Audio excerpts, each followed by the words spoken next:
Okay, we're now going to look at our final poem by Sorley MacLean from the SQA uh, package, I guess you could call it. The SQA 6 poems. This is going to be the final one. And this is going to be Hallaig. Um, this poem essentially deals with the excuse me. This poem essentially deals with the ideas or the idea of people being missing from a place. In other words, this poem is a sort of reflection on something that happened. And again, we need to be tentative with how we mix history with sort of literature. But I guess it's relevant in terms of the poet's own life. The place where he was born, the island that he lived on, had was affected by basically the landowner or the new landowner essentially clearing away the people who lived there and making them leave the place. The poet was born on the island of Rasse. Excuse me. The poet was born on the island of Rasse, and one of the parts of this island was called Hallaig. Um, so essentially, this place, Hallaig, was depopulated. It was people were forced to leave and or pushed out, and what the poet is reflecting on. And again, I'm not a historian. I'm not like very well educated in terms of the exact specifics. But just as a backdrop, um, what we can see in the poem is essentially the concern or the reflections on or the thoughts about people sort of being missing from a place. And what he's gonna touch on essentially is the relationship between the people who live in a place and the place itself. We're going to be thinking about ideas of belonging or home or things like that. So, so essentially, thinking about the idea of how a place can change. So a physical location, physical place can change, uh, or the experience of a place, the way that you see a place, the way that a place is, can change if the people that you knew in that place are not there anymore, are not there anymore. Excuse me. So essentially thinking about places or locations, thinking about the land as not just as the nature or the physical place itself, but also the land in relation to the people who called the land home, and seeing the combination of the people who used to live there and the place itself as being the sort of um, the way that you think about what the place is or what the place is like. So for example, America before the Spanish is a different America. America with the Spanish is a different America. America with the Europeans is a different America. Modern America with modern people. I mean, for example, in the last 50 to 60 years, something like that, 100 years, whatever, is a different America. You understand? And places like that, or like your school with your friends, school with your friends is one way. Imagine if all of your friends left. The building is still the same, the teachers are still the same, the layout of the classroom is still the same, but the place feels different. It's fundamentally changed in some way because your friends have left, right? So it's like human beings have some invisible quality or something that they themselves bring to the location, and they interact with the location, they merge with the location in some way, and it's the dance or the interplay between human beings and the place itself, the physical place, that creates what we think of as the place itself. Okay, so he begins time the deer is in the wood of Hallaig. So time the deer is in the wood of Hallaig. So the place that he used to live, uh, Hallaig and Rassi itself, had a lot of trees in it, to my understanding. It was woody, to my understanding, and the landowner, to my understanding, wanted to cut these trees down so he could put farmland instead. Again, I could be wrong about that, but I think that's the case. The window is nailed and boarded, through which I saw the west, and my love is at the burn of Hallaig, a birch tree, and she has always been. Between Inver and Milk Hollow, here and there about Bale Churn, I don't know how to pronounce that. She is a birch, a hazel, a straight, slender young rowan. So the window is nailed and boarded because the people have been kicked out. The people have been kicked out. So the house, which the speaker used to look out of, to look at the wood outside, the forest, and the land outside has been nailed shut. And so you can no longer look out of this window, which by extension means the people who used to use the window to look out of are not there. The window now has become useless. No one is there to look out of it. The house is empty, like the land is empty. And time, the deer is in the wood of Hallaig. Why is time a deer? Well, time itself is a very strong component of much of MacLean's work. Maybe in every single poem he's mentioned some kind of reference to time. Even in the poem we looked at in the last lecture when he was talking about autumn, autumn is a reference to time. It's a time of the year, it's season. So time is a very strong feature in all of his work. And a deer is a prey animal. It's something which is hunted and killed to eat. It's also something which is, seen as innocent, often innocent and, beautiful or majestic or something like that. Deers are something pretty, I guess, even. But it's a thing that you hunt and thing that is killed.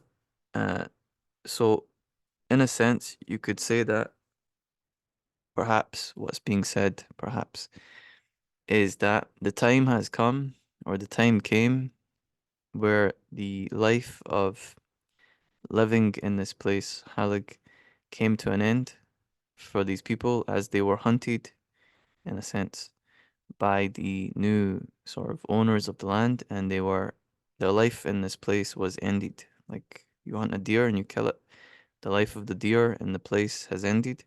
Like the life of the people who used to call this place home has also ended. They're not dead, but their connection to the land has been cut off. So they're dead in this place metaphorically because they can no longer live here. That makes sense. They may still be alive in their body and physically, but they can no longer have a life in this place in Hallaig, and so they are essentially dead in terms of their attachment to this place. It no longer exists. They can't be here. They can't exist here anymore. So they've had some kind of death, and so the beginning of this poem, the speaker lays out a tone of sort of being in mourning, as in like after someone dies and you're thinking about them and you have a funeral for them and all that.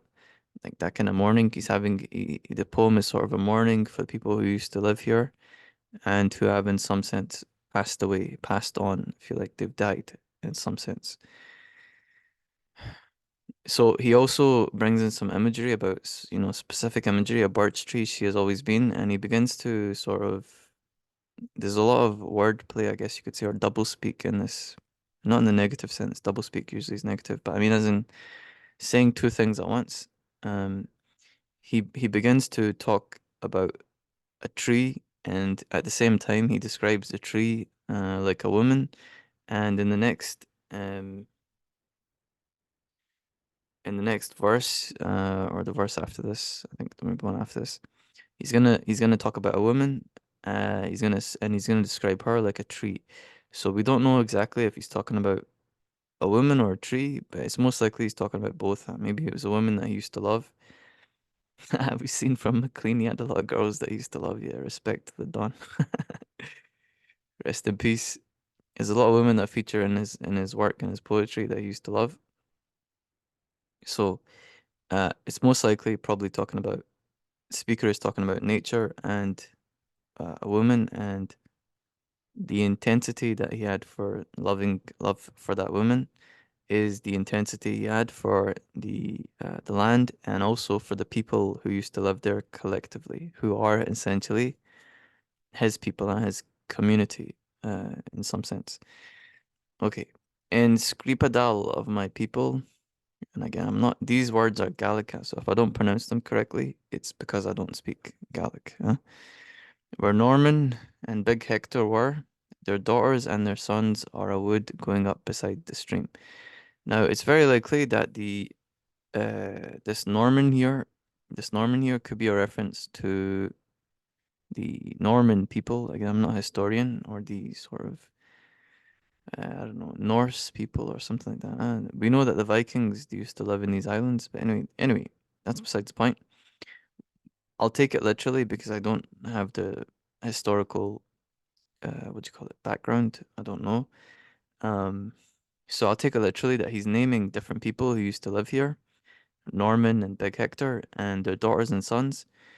Uh, although it sounds instinctively to me that he's talking about uh people, groups of people, the Norman people and I don't know what Hector stands for here, or Norse people, Viking people, and these are their children who inhabited the islands after them. I don't know again, I don't want to say that for sure because I'm not sure. In any case, the descendants of some people who he knows the names of um, lived in this place for so long that it's almost as if they became part of it. They are a wood, meaning they are the forest. So they lived there for so long that they became part of the forest itself. And now when he sees the forest, he has to think of them. He can't think of something else. Proud tonight the pine cocks crowing on the top of, I don't know how to pronounce that, Knock and Ra, or Canuck and Ra, I'm not sure. Straight their backs in the moonlight, they are not the wood I love. They are not the wood I love. So they are not the wood he loves because the people are gone. The people are missing. They're not there anymore, and so the land has fundamentally changed. It's different. The animals are still there, the trees are still there, but the people have gone. So the place is not the same. It's not the wood he loves. It's not the people he loves because people are gone. So the land has changed. The land has changed. I will wait for the birchwood until it comes up by the cairn, until the whole ridge from Bain na Lice or Liche, I don't know how to pronounce that, will be under its shade. If it does not, I will go down to Hallaig to the Sabbath of the dead. The Sabbath of the dead, the resting place of the dead. Sabbath is the day of rest, the place of the time of rest, where the people are frequenting every single generation gone. Where the people are frequenting every single generation gone. I'll wait for the birchwood until it comes up by the cairn, until the whole ridge be under its shade. If it does not, I will go down to Hallaig to the Sabbath of the dead, where the people are frequenting every single generation gone. So, so he will wait for the birchwood, and he's already established the connection between this type of tree. She is a birch, or she is a rowan. I believe he said she is a birch before. Yes, the girl's a wood of birches, he says here. And in the beginning, she is a birch. Yes, a hazel. So he's already established the connection between the trees and the people who used to live there. So he's saying, I will wait here until the people come back. I'll wait until the people return to the land. And if it does not, uh, then I will go down and visit the place where these people used to live, Hallaig, to the Sabbath of the dead. Sabbath again is the day of rest. Excuse me, it's the day of rest in the Jewish, I believe it's just the Jewish faith. I don't know if the Christians have Sabbath, I'm not sure. But anyway, biblically speaking, uh, Sabbath is the day of rest. You're not supposed to you're not supposed to do anything in terms of work. You're supposed to rest, take a day off, and focus on prayer, I believe, and other spiritual things. So he's saying that Hallaig has become the place where the dead are resting. The dead are resting. In other words, it's like a graveyard. That's another way of thinking about it. It's a graveyard because people are no longer there. It's empty. The only thing there now is the memories of these people and the ruins of the houses that used to be there. The empty houses, like the ones that have the wood on the windows and everything like that. That's the only thing that's there now. The people themselves have passed on. They're gone. Metaphorically, they have died. Right? The people are frequenting every single generation gone, every single gen. So he's putting emphasis on the sort of amount of devastation that has happened here. And that he could have just said where everyone's left, but he says every single generation gone, meaning that the entire community has been displaced, has been sort of pushed off and made to disappear. And there will be no more people living there, at least from these people who used to live there.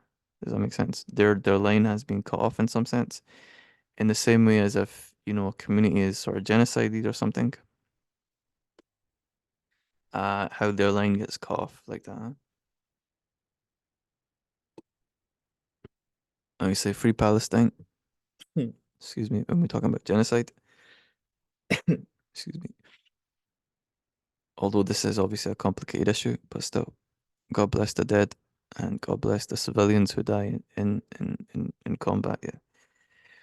Yeah. Okay. Anyway, they are still in Hallaig, MacLean's and MacLeod's, all who were there in the time of Mac. I'm not going to say that second one. The dead have been seen alive. So the spirit of these people is still present. You can still see them. You can still feel them. The spirit of these people is still there, still there. The men lying on the green at the end of every house that was, the girls a wood of birches, straight their backs, bent their heads. The men lying on the green at the end of every house that was, the girls a wood of birches, straight their backs, bent their heads. So what he's saying essentially, okay, is you can still feel and you can still see the people who used to live in this place, who used to occupy this place. You can still feel the spirit there. And what he does very, I don't know the word to describe it, but what he does essentially in the second section of this verse, and also before this, is he is able to seamlessly combine talking about the land and talking about people who used to live there as if they're like one and the same thing. The men lying on the green at the end of every house. This is talking about the people who used to live there, the men who used to maybe sit on the grass or lie down on the grass. Like you can see there, the grass. But it's also talking about the grass itself. In other words, the grass itself is at the front of every house, is lying all around land. So the men and the grass are one and the same. The girls a wood of birches, straight their backs, bent their heads. The women and the trees are one and the same. So essentially, he's saying that these people were so intertwined with the land, that they were so connected to the land, that they are one and the same, that you can't separate them. And when they were separated, this was why it was such a terrible thing. It's why it was such like a major crime, that they were separated and pushed off the land. Um, and that's why it's so wrong. That's why it was so wrong that they were separated and pushed off the land.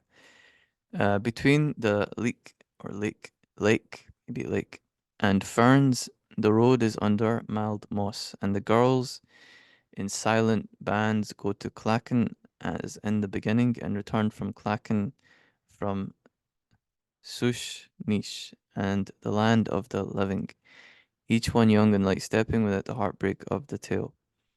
So again, combining between talking about, now he's talking about three things, not just two.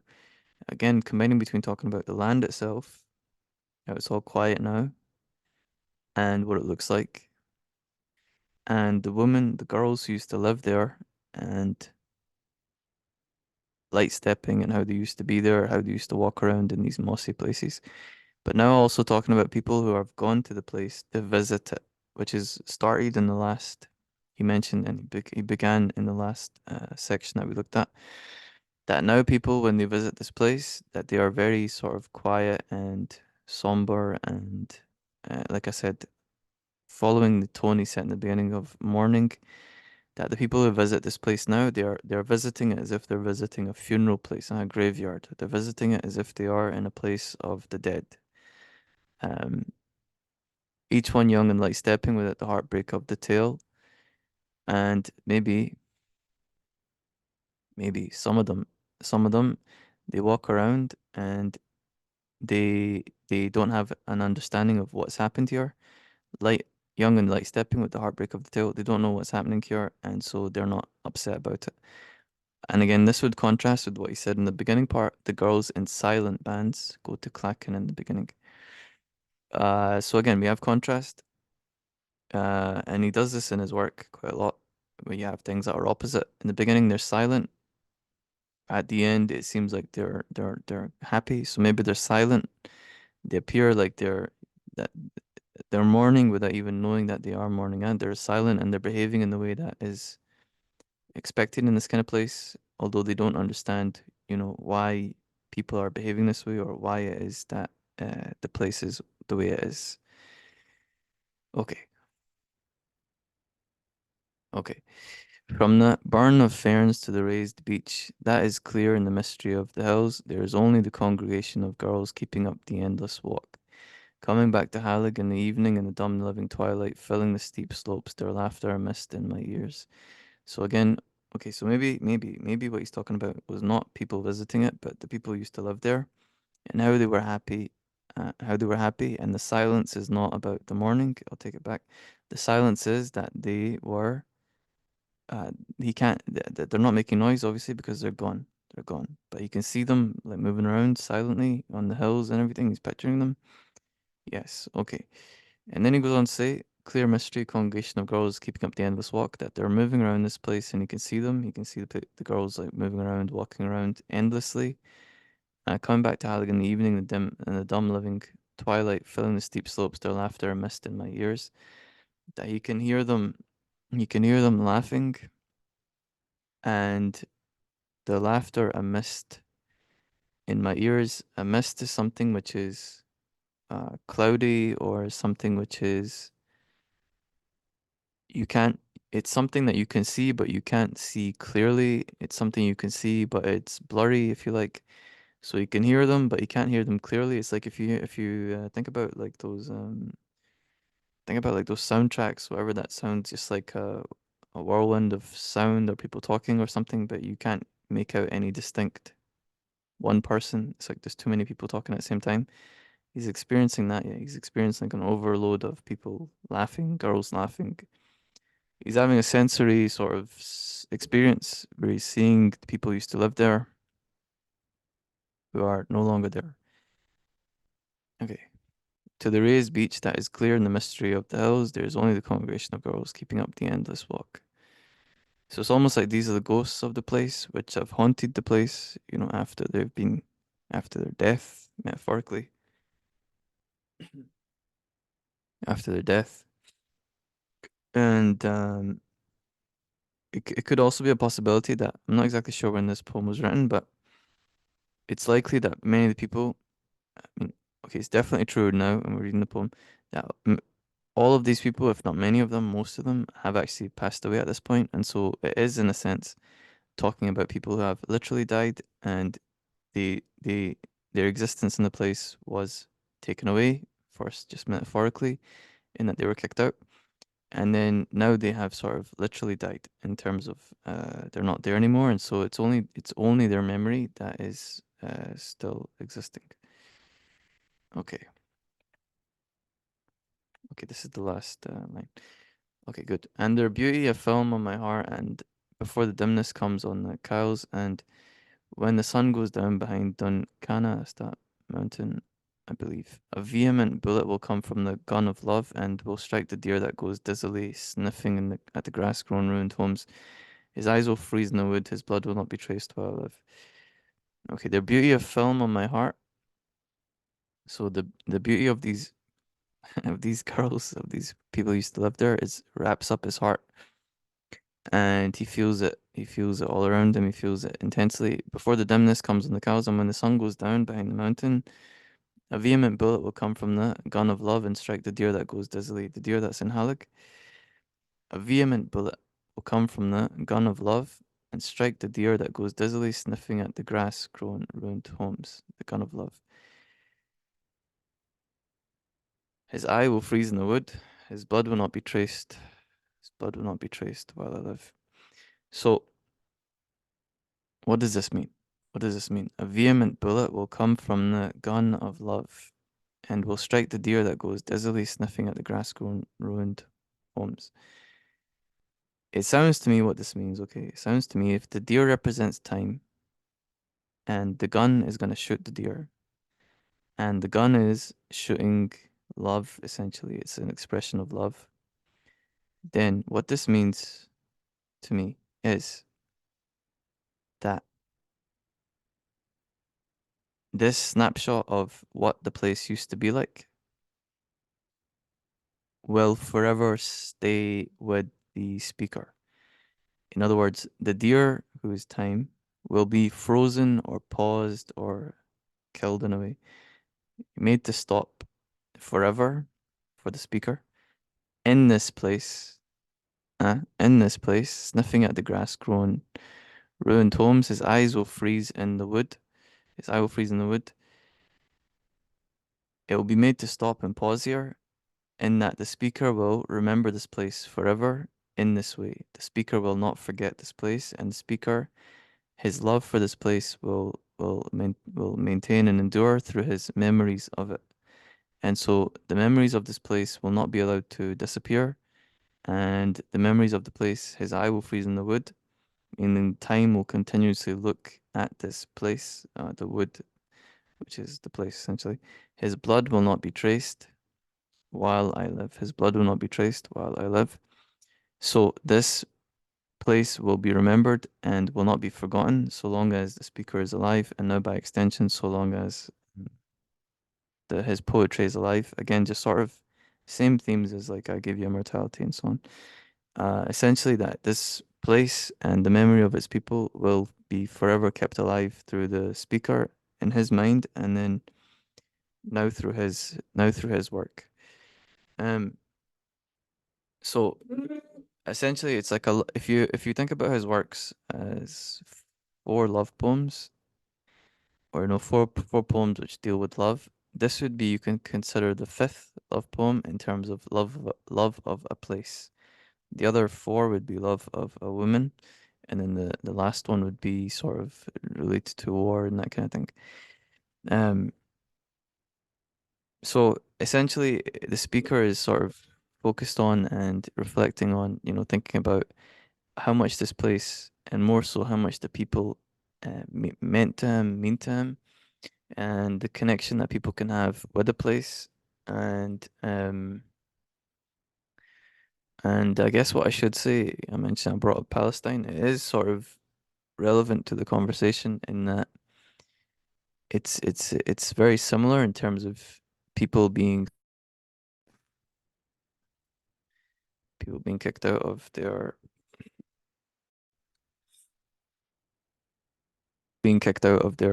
home, or their land, or place that they live, place that they call home. Place that they live, place that they call home, people being kicked out of the place that they live, and place that they call home, and sort of the sadness, or the great sadness and devastation that comes with it. Although I should say, of course, the issue is extremely complicated. It's extremely complicated. Otherwise, we wouldn't have been, people would not have been fighting over this piece of land for since 1948, I believe, is when these conflicts started. So it's extremely complicated. In that in that the situation is complicated in that you have two groups of people who claim the same land, and these two groups of people, they both feel a deep attachment to the land, and they both feel justified in calling this land their home.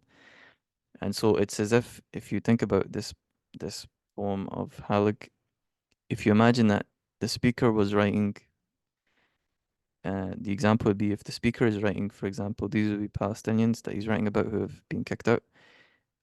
And then you had someone else writing about from the Israeli side, for example, the same poem about how their people have been kicked out. That's why the issue is so complicated and why it's so heated. Do you understand? It's not just because one side's evil, one side's good. It's because you have two groups of people who both believe they have ownership over this piece of land, and they have deep attachment, religious, political, spiritual, philosophical, and so on, familial. Um, cultural to this piece of land, and that's why there's so much conflict and why it's so difficult to solve the conflict. So, but in any case, that's a different issue. That's political and so on. But in any case, the point is here with this poem, the poet is reflecting on people that used to live in this place and how they're now gone, and how that is like a sad, sad thing.